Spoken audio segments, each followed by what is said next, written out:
This is the weekend edition of Fear and Greed, Australia's most popular business podcast. I'm Michael Thompson, and good morning, Sean Aylmer. Good morning, Michael. Sean, our weekend show is it's pretty much the highlight of my week. It's about the two of us each nominating what we think is the biggest story of the week, and then the most remarkable story and the sleeper story, so one that's not getting the attention that we think it deserves. That's always a tricky category for me. And then our favourite story, very competitive, very exciting, and we need an adjudicator every week. And that adjudicator is our Fear and Greed colleague, Adam Lang. Adam, good morning. Good morning. No, I've just got to jump in here because obviously I had a day off during the week and there seems to be a new nickname for our judge. Is that right? Yes. He picked up the nickname through the week of Adam Gloves Lang. And I have no recollection of why I gave him that nickname. This is the problem, that when you give too many nicknames... It was to do with Chep pallets, Sean's favourite subject. Oh, absolutely. Brambles. That's right. It was about Brambles. Yes. And I was talking to Adam about the fact that Brambles initially had a deal with Costco to help basically convert all of Costco's pallets from wood to plastic. But then they've kind of said, no, we'll stick with wood. And the reason that Costco was changing from wood to plastic was because employees were getting too many splinters, which I just love. I love that stat. It's just a fantastic little detail that just goes to show the very kind of human things that go into big business decisions sometimes. And every one of us know exactly what they're talking about. Oh, yeah. Yeah. And Adam made the suggestion, the logical suggestion was, wouldn't it be cheaper just to give your staff gloves? Well, instead of sort of manufacturing all that plastic. You should be a CEO, Adam. One day when I grow up. You were. That's why, though. He was indeed. Now, we should jump into it. The biggest story of the week, there are a few good contenders for it. Sean, I have a feeling I know what you have chosen, so why don't you just get it out of the way? I also feel like yours is potentially a winning entry as well, so you know what, just do it. I don't want to set you up to fail here, but please do it. Well, it is very hard to go past the Reserve Bank this week. I mean, basically we had a review, first one in 40 years. What they said will pretty much impact how the economy is run, and that impacts every single one of us. So in terms of big stories, I think this is a big one. Basically, the review recommended the establishment of two boards, a separate monetary policy board that just worries about interest rates, and a governance board that's all about governance arrangements, that sort of things. Financial stability presumably fits into that one. We're a little short on details on these. It's recommended putting more experts on the monetary policy board, so actually putting people on the board that know about interest rates. That's unusual, isn't it? Who would have thought? The idea with that is if you have a bunch of macroeconomists and people like that, they may better challenge the experts at the Reserve Bank, the Governor, Philip Lowe, for example. At the moment, it's mostly business leaders. In the future, it needs to be people who know about financial systems, labour markets, etc. That's what the review says, and it's what Jim Chalmers, the Treasurer, is happy to adopt. It also wants to cut the number of board meetings to 8 per year and ensure mandatory news conferences after each decision. I think that's fair enough. And while the 2 to 3% target for inflation will stay, the review recommends tightening up wording around that. So in the last few years, suddenly we've been hearing things like an average over time of 2 to 3%, et cetera, et cetera. That's pretty much because the Reserve Bank hasn't hit that target band. It's either undershot it or overshot it. The review recommends we just tighten up on that one. Also, plenty of speculation about whether Philip Lowe will keep his job come September. He, of course, is the Governor of the Reserve Bank, or whether the Treasurer will look elsewhere, particularly because of the cultural issues identified by the review. Too much power at the top, little too much groupthink. Now, that's always been a criticism of the Reserve Bank. Not enough outsiders coming in, a lot of power in the very, very top bureaucrats. It's just basically not broad enough. So we're getting an overhaul in the most important economic policy setting body in the country for the first time in 40 years. Jim Chalmers says he's going to adopt the 51 recommendations. Big story, I'd say, Adam. Michael, over to you. It is a very big story. It's a fascinating story, and I appreciate from you the kind of the context around it. So I have enjoyed listening to you speak about that. But I'm going to ask Adam a question right now. Oh, This is unorthodox. It's a question without notice, and it's kind of a bit of a pop quiz. Adam, I want you to identify for me what all of these big Australian companies have in common. Okay. Rio Tinto, the Star Entertainment Group, Cochlear, Australia Post, Commonwealth Bank, Fortescue, ANZ, and Telstra. Okay. They're listed. They've got boards. Very different industries. I can't pick a thing. Australia Post. That's not. That's not listed. Australia Post. Sorry, no, it's covered. Yeah. No, see, this is the thing, that you could spend quite some time looking for a common thread, and there isn't one, except for the fact that I have combined them all into one monster of a story. I've switched on the old Sean Aylmer Dyson vacuum and suctioned up everything that I could find this week relating to corporate news and combined it into one big... Don't you love the way that Michael, when in trouble, just puts the blame on someone else? He deploys theatre quite well. He does. And from my numbers, that's 8 stories we're going to get in a moment, all in one. A new PB for the omnibus. Excellent. Go on, Michael, go on. Well, anyway, all I'm trying to demonstrate here is that the big story this week is just how big a week it's been in corporate Australia. How about that? It's so simple. It's elegant. It's a thing of beauty. But I'm going to simplify it even further by dividing it into good news and then not so good news, just so it's kind of got that binary kind of element. And I know, Adam, that you would appreciate that because it's almost like a verbal spreadsheet. I'll start with the negative. I'll start with the not so good news. We'll kind of get that out of the way nice and early. The Star. I mentioned the Star Entertainment Group. It was a shocker of a week for the Star, the group putting its flagship Sydney casino up for review. It's going to cut 500 jobs across the group, cancel executive bonuses, freeze salaries, all that kind of stuff. Bad news, obviously. Inquiries in New South Wales and Queensland have found the company, this is in kind of recent months over the last year or so, have found the company unfit to hold a gaming license. With all kinds of headwinds like that, the company's in a fair bit of trouble.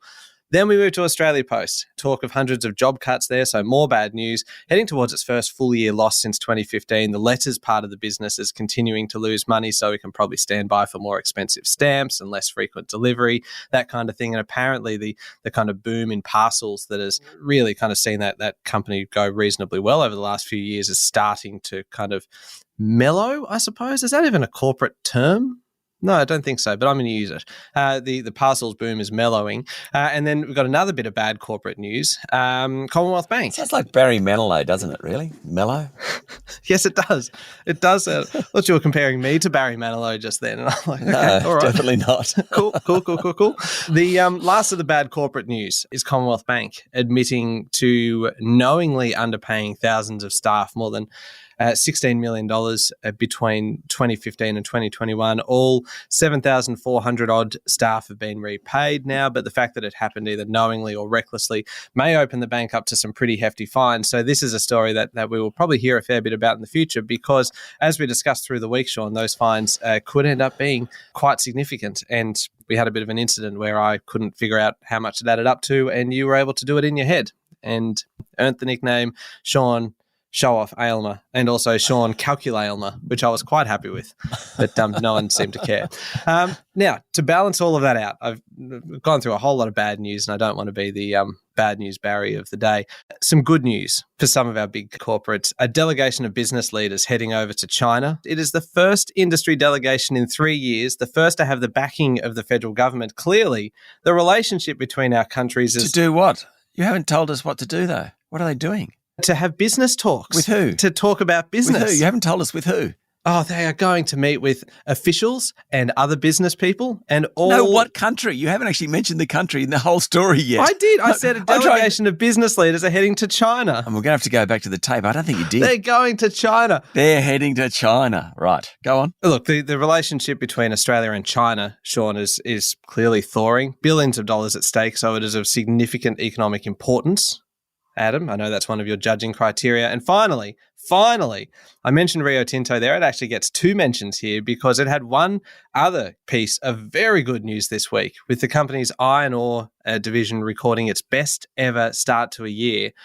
Rio has promised to ship between 320 million and 335 million tonnes from WA in 2023. That is just huge. And the importance of that to the Australian economy cannot cannot be overstated or I was like, is it overstated or understated? Underestimated. And I was building up to it and I thought, there's a 50-50 chance I'm going to stuff this one up. So I'm stalling, and now I've drawn attention to it. Stalling is a good word for this story. Good. Well, okay, I'm done. I'm finished. That was the end. But, I mean, I don't know how you can top Rio, The Star, Cochlear, Australia Post, Commonwealth Bank, Fortescue, ANZ, Telstra, all of these ones, all in one giant behemoth, a monolith, a megalithic story. So the big week, great, good and bad news stories, all really interesting and eventful.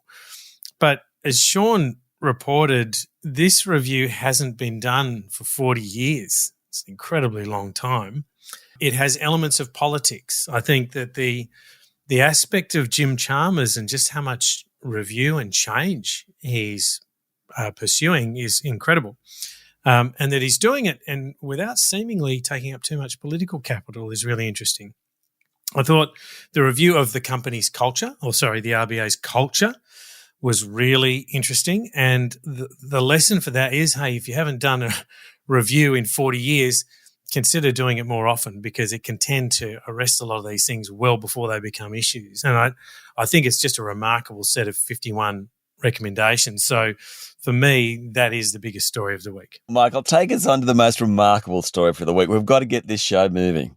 All right. Look, the most remarkable story this week by far is the biggest defamation settlement in history. Well, I believe it, as far as I could find by Googling, it was the biggest defamation settlement that I could find. And it was a settlement that saw what promised to be the most scandalous and exciting trial in decades called off at the 11th hour. And I'm talking about the $787.5 million US settlement paid to Dominion Voting Systems by Fox Corporation in the US after Fox News repeatedly aired claims that Dominion's ballot counting machines were used to manipulate the 2020 US election result.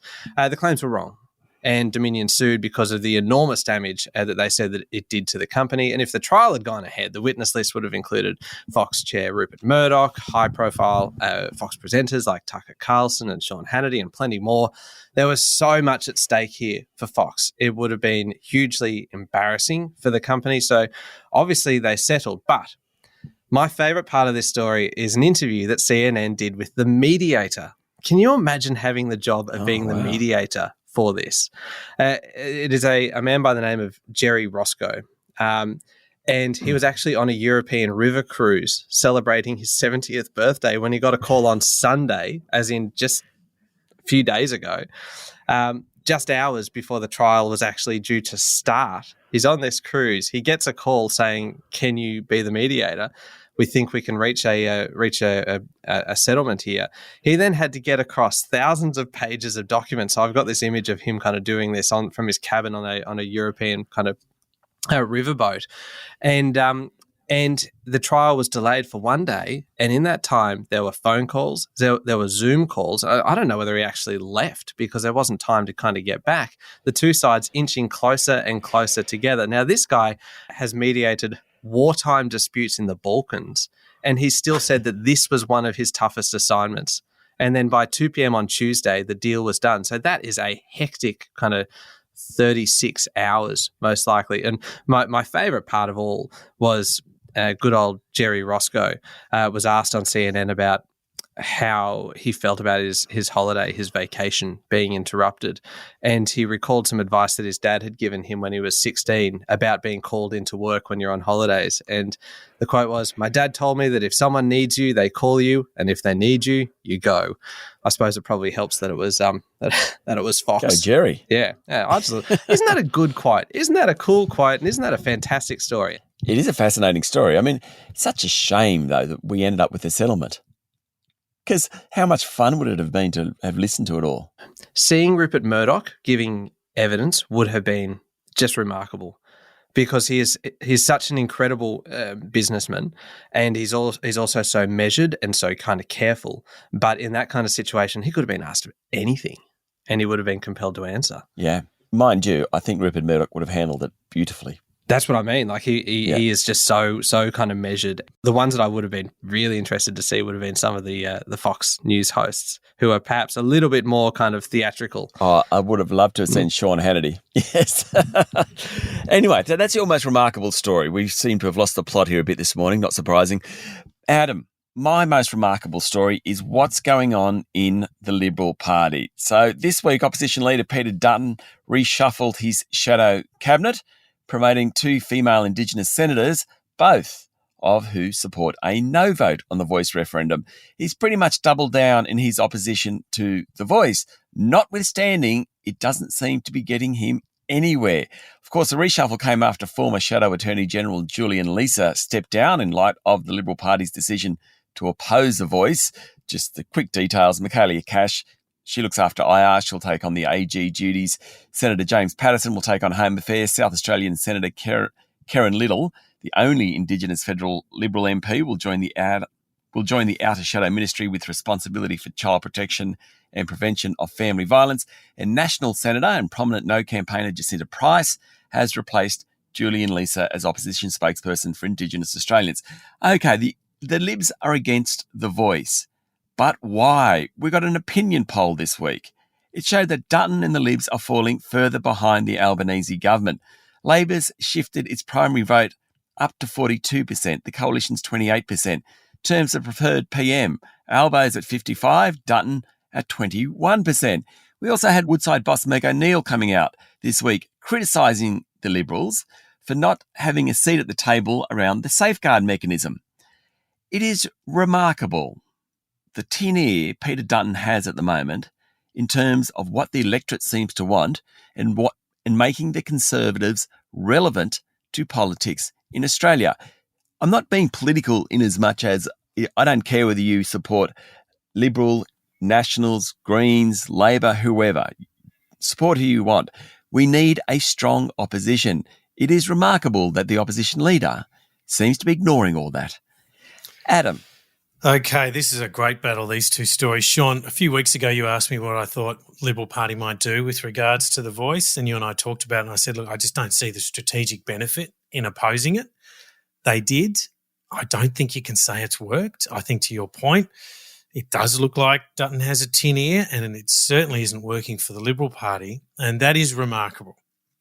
On this occasion, though, I think I have to give the story to Michael because of the record defamation setting, and that is $787.5 US million. It's extraordinary, and it also robs us of the chance of some more theatre. Do you remember the pie throwing incident and Wendy Dang, Rupert's former wife, who had to protect him? All of the theatre of those court cases, all the things that could have gone on, we were left a little bit short. But in this case, I just have to say, I think this is remarkable. That settlement is extraordinary. Fair enough. Well done. 1-1.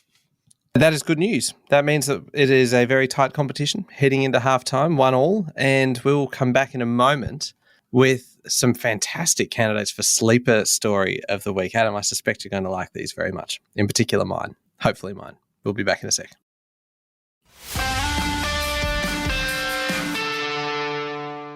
All right, Sean, it's 1-1. We are looking for the sleeper story of the week. So this is perhaps a story that's not getting the attention that it deserves or is going to become a bigger story at some point further down the track. What have you identified? This has got Adam Lang written all over about capital gains tax concessions. God, excited. Unbelievable. Look, the federal government has about a $50 billion hole to plug in the upcoming budget. And Jim Chalmers, the Treasurer, is floating the idea of changing capital gains tax concessions. There's about $250 billion in concessions each year. About $50 billion of that is around superannuation concessions. Also, the fact that you get an exemption from capital gains tax when it's your main residence, that's worth about $48 billion a year. There's exemptions around property investors, capital gains tax exemptions for individuals, trusts, all sorts of things. All up, about $250 billion. Chalmers has floated the idea that we need to rethink it. Now, we need more taxes. Increasing the GST or expanding the GST is the number one option. Politically, can't do. Therefore, Jim Chalmers is talking capital gains tax exemptions. Whether or not we get it in the May budget is problematic, but certainly he's looking at cracking down on what many Australians consider a right. The fact you don't pay tax on your family home, the fact that you put money in superannuation and you don't get taxed as much. Around the edges, they've done something already. Remember, they've increased the tax for amounts of super over $3 million. But this is a really major tax change that Chalmers is floating. It's not there yet. That's why it's a sleeper story, but we're talking about it. Fascinating stuff, Adam. Fascinating. Michael. So is the sleeper story here, the fact that we might have a conversation about potential changes that may not actually get through? It's that we might have changes in the capital gains tax. Seemed very far off in the distance. Oh, really? Interesting. Yeah. Interesting. So I'd be interested to hear what your sleeper story is, because I'm sure it's something that no one knows about. Go on. It's very subtle. It's been something that's, you know what? I'm going to go out on a limb here and say that you will hear it here first. Oh dear. What is it? Yes. There's a company called Apple. Little known. Well, this is little known startup. Yeah. And anyway, this tech startup is starting to look more and more like a bank. I'm waiting for the sleeper part here. So it is a sleeper because it hasn't declared its intentions publicly, right? And so it is, but this week we've seen it's kind of doing it just little bit by little bit. This week we saw Apple and Goldman Sachs launching. Doing what? Turning into a bank. Goodness me. Oh, right, sorry. Just clean your ears out, Sean. That's the second time this episode. So anyway, we saw Apple and Goldman Sachs this week launching a high interest rate savings account in the US. It's offering 4.15%, which is obviously, even for those who struggle with basic mathematics like myself, more than 10 times the average savings rate of 0.37%. It's only available to users of Apple's credit card product. So Apple now has a credit card, which was previously, a buy now, pay later product, also previously, but it now has, as we discussed this week, a savings account. So, and then just to add more to it and just to kind of paint the picture very, very clearly, that if you look back over the last couple of years, you see this transition happening almost by stealth. It hasn't been publicly declared. They haven't said, we're turning into a bank. But last year, it bought a fintech that makes software for credit checks on loan applications. There was another partnership that they did with Square at the time that lets users transfer money by tapping iPhones. Orders made through Apple Pay can be tracked online through the Apple Wallet, which is the hub of all of their payments technology. It's starting to look very... To use a bit of jargon, it's starting to look very banky. And the financial services jargon checklist. Right. Banky. Can you imagine what happens then if this $2.6 trillion tech behemoth just decides to go all in on finance and just come right out and say, this is what we're doing, this is our goal, we are going to be a bank as well. That kind of thing. Obviously not like that. I wouldn't be writing the statement for Apple. I'm sure it would be better. But in much the same way as everyone knows that they're working on like electric vehicle things, but they don't talk about it. They're just kind of inching towards it and developing it piece by piece, which could also just be kind of scuttlebutt and rumor, but I'm reporting it here. If they did decide to go all in on finance, that would be a major shake-up to the industry. It is a big sleeper story and infinitely more tangible than the potential for a conversation that might happen one day but probably won't about potential tax reform. I have nothing to add to that. Adam, good luck. Okay, thank you, Sean. Sean wins on this one, and it's not... I'm going to go through the criteria just to outline a little bit of the reasons why. So the criteria for judging the winner of these stories is topicality, then timeliness, then economic impact, and then the fourth one, subjective bias. So that's me, basically, in my opinion. In terms of topicality, Michael, this has been a compounding story over a long period of time. And tax reform so I just can't see. I'll come to that. In terms of economic impact, I see this as incremental rather than having such a big thing. There was also, in terms of the sleeper, I thought was really interesting this week, Tim Cook the CEO of Apple opened a new store in Mumbai in India. Now, the CEO of Apple doesn't normally go to an opening of a store, but this is a big step for them in India. And quite interesting that he does that in India, not China. So the whole sleeper element of what is going on at Apple is interesting. But in terms of what I said earlier about Chalmers and his reform agenda, this capital gains tax concession topic is more than just a balloon being floated. I think this actually has some meat behind it, and it could actually a meaty happen. balloon, are you saying? It is a balloon with meat. It's a fascinating I'll change that expression. It's quite a graphic image, isn't it? There seems to be more intent behind this one. Behind that we meaty do balloon. have a budget hole, right? A serious budget hole. And there are a whole bunch of anomalies about our tax system that to me just don't make sense. This is one of them. And so I think this is a genuine sleeper story. So I have to give this one to Sean. So this is a category where the subjective bias has purely come through. And we did have to allow Adam to then take off on his whole tax reform debate thing that he goes on about too.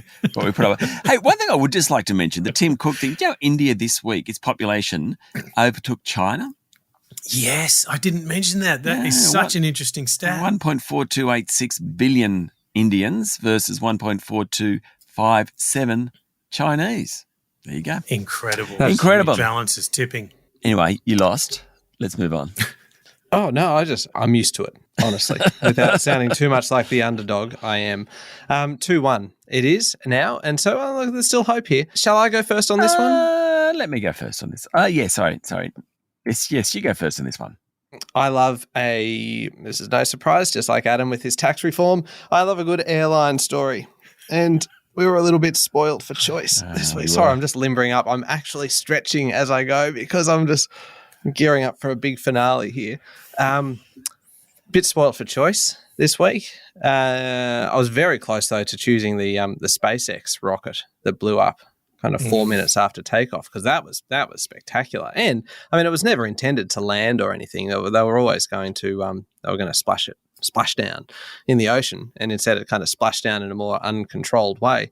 So that was nearly going to be my story. And if it helps me to get an extra point or two, Adam, please include it. But in terms of airlines, there was another story about airfares coming down with United putting on a stack more flights between the US and Australia and New Zealand. So that's good news. Great news if you're looking to travel overseas anytime soon. But the best story of the entire week, not just the best story of the airline stories, but the best story overall is about Japanese airline ANA. It sold business class tickets for just a few $100s, not as part of a promotion or anything, but because of a currency conversion problem on its website. And it wasn't just business class. I love this. One customer paid $890 for a return first class flight from Indonesia to the Caribbean via Tokyo and New York. $890 when the normal cost is closer to $20,000. And so you can see why these things were snapped up quickly. The error was made on the airline's Vietnamese website, and unfortunately for ANA, word spread very quickly online. Good news is they will honour the cheap fares. It has happened before. This is not the first time, not to ANA, of course, but Cathay Pacific accidentally sold a bunch of super, super cheap first and business class tickets, again from Vietnam. So that was, obviously we had the Vietnamese website before, and now this was flights from Vietnam to the US back in 2019. Those fares sold for $675 US when it'd be normally closer to $16,000 US. It honoured those fares as well. It made me think about similar scenarios and the closest I have ever come to snaring a deal like that. And the closest I could, the nearest comparison I can draw was last week at the supermarket. Yes. I was scanning my bread and a couple of other things, and the bread was on special, and it scanned at its regular price, and I wouldn't normally question it, but I did. The person was right next to me. I said, "Hang on, this is on special at the moment. It's normally $5.50, and it was supposed to be $4.50, and it scanned at $5.50 instead of $4.50, which was supposed to be." And so I just pointed it out to them, and he said, "Oh, okay, that's fine." And so I got the bread for free. Yes, one of the big supermarket chains does this. Yeah, indeed. And I think it's part of the scanning code of practice for them. And right? I know it's definitely in Coles. I think it might be Woolworths. I think it's actually most of them. It's almost an ACCC thing, that you get the first item if it scans at a higher price than it should. You get that for free, and then subsequent items for the reduced price. It was that way when I was working at Bilo 20 or so years ago.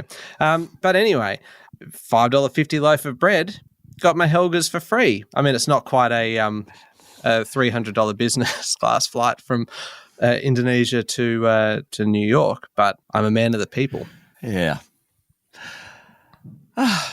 Okay, I'm moving on. My favourite story for the day. You know what? Can I just say, I thought that if I left a gap there, that you would both jump in with your similar experiences of when you had secured kind of bargain items that were kind of perhaps cheaper than they were or anything like that. I shoplifted a packet of cigarettes when I was 16 back in Orange.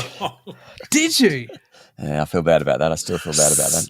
Scandalous. Have you ever did you ever confess? Winnie Blue. God, no. I'm confessing now. Some 40 years later. Oh. Anyway, I'm sorry. Which shop was it? No, can't go there. Oh. Woolworths. Can't go there. You will never be welcome back in Orange. Variety. Wasn't even the supermarket. Just Woolworths Variety. Okay, go on. Anyway, my favourite story this week. The Commonwealth Bank cut fixed rate home loans. Now, this happened just as auction clearance rates are rising. There are signs that the housing market could be picking up. The reduction in rates wasn't exactly huge. It's about 40 basis points or something or other. But it comes after a number of other smaller banks and lenders have cut fixed rate mortgages. Now, the reason you do this, lenders borrow money in institutional markets, and depending on, they might take a 1-year loan out or a 3-year loan. What they price my fixed home loan at is very much based on what they borrow the money at, and what they're borrowing the money at is coming down because professional investors think that the Reserve Bank will have to cut interest rates in coming years. So suddenly they've started to cut fixed rate loans. How can that not be your favourite story of the year, especially when the housing market's turning? Well, potentially turning. I think it's a cracking story. Adam. Okay, so Michael, I'm going to suggest that you add an element into your SpaceX story, because I think there was a favourite bit of this that you may consider. So the airlines, mispricing, obviously that's good for those customers, very good, very, positive. The SpaceX explosion, they didn't call it an explosion. Do you remember what they classified it as? Oh, malfunction? No. Well, what it was, a rapid, unscheduled disassembly. that is fantastic. Isn't that good? And I was driving, listening to the radio as this was described. I burst out laughing. I thought that is such a good expression. And I reckon, given it's Elon Musk, tongue firmly in cheek on that. Rapid, unscheduled disassembly. So very interesting. I have to give this favourite story to Sean, though. In terms of economic impact, fixed rate home loans coming down, we know that there is so many billions of dollars involved, so many millions of people with mortgages. Fixed rates coming down has to be my favourite story for the week. I do think that it's a bit unfair that the favourite story is judged on economic importance as well, because your favourite story should be more about, that should be just the subjective side of it. Noted. No overwhelming kind of support. That's the kind of guy Adam is. Yeah. Okay. Well, look, that's fair. 3-1. What was the scores? Can you give us the breakdown? I can. So Sean with 3-1, 94 points. Oh, that's almost your highest. Yeah, he's gone way up there. And Michael, you are at 90 points. I feel that may be very generous of you, Adam. Well, I think it's fair. I mean, it was, again, another high-quality battle. You're both very good at this. Michael, you tend to deploy a little more drama and some complaint. And I don't want to be a sore winner or anything, but he also took 8 stories out of the game right up front. He did. Now, Michael, can I just mention something before we wrap up? Okay, so I'm going to make this my little story of the week. Oh, no, whoa. Hold on. Does a judge get a story of the week, Michael? on this occasion, he does because it sounds good. It sounds. It sounds like it's in Michael's interest. I'm going to allow this, Sean. Okay, off we go. So, Michael, your podcast with Canna Campbell, How Do They Afford That, has turned 6 months old. Oh, it's a half birthday. Yeah. So it was launched in October last year. It quickly took off and has done nearly 250,000 downloads. Wow, that's so great. far. Wow. So you've had 29 episodes. They've averaged, in the beginning, obviously, as this thing built up, they quickly rocketed up and got to over 10,000 downloads an episode. I think you and Ken have created a bona fide hit. Oh, So well done, you. Congratulations. Well done. thank you. Thank you both. And this week's episode is all about, feels like it's a terrible way to promote it, having just discussed how you can get free bread, but it is about how you can get your grocery bills down. So for more fantastic hints like look for specials that are not scanning correctly, which is not actually a hint that I give in that episode. That was a weekend edition special. But you can find How Do They Afford That wherever you listen to podcasts, and I'll make sure I put a link in today's show notes as well. But thank you very much, Adam. That is very kind of you. Well done. It's a good hit. All right. Well, good competition today. Not quite the victory I was hoping for, but there's always next week. I'll be back with my legions of supporters. Thank you very much, Adam. Thank you, Michael. And thank you and congratulations, Sean. Thank you, Michael. Congratulations on the alternate podcast, the one that I'm not in, never been invited to. Anyway, pleased that's doing so well. Off we go. Good on you, Canna. Would you do a cameo on there if you were invited? I'm not up to it. I know I wouldn't be good enough. You and Canna are great at it. I just go and look like a fool. So I'm going to stick Especially to this when stuff. Thanks very much. Your advice on improving your budget is just to steal some cigarettes from Steal some Winnie Blues. All right, make sure you're following the podcast and join us online on LinkedIn, Instagram, Twitter, and Facebook. Stay up to date on all the business news with Alexa and your Amazon Echo smart speaker. Simply say, Alexa, play the Fear and Greed podcast to catch the latest episode. And you can grab yours now at amazon.com.au. I'm Michael Thompson. Have a great weekend.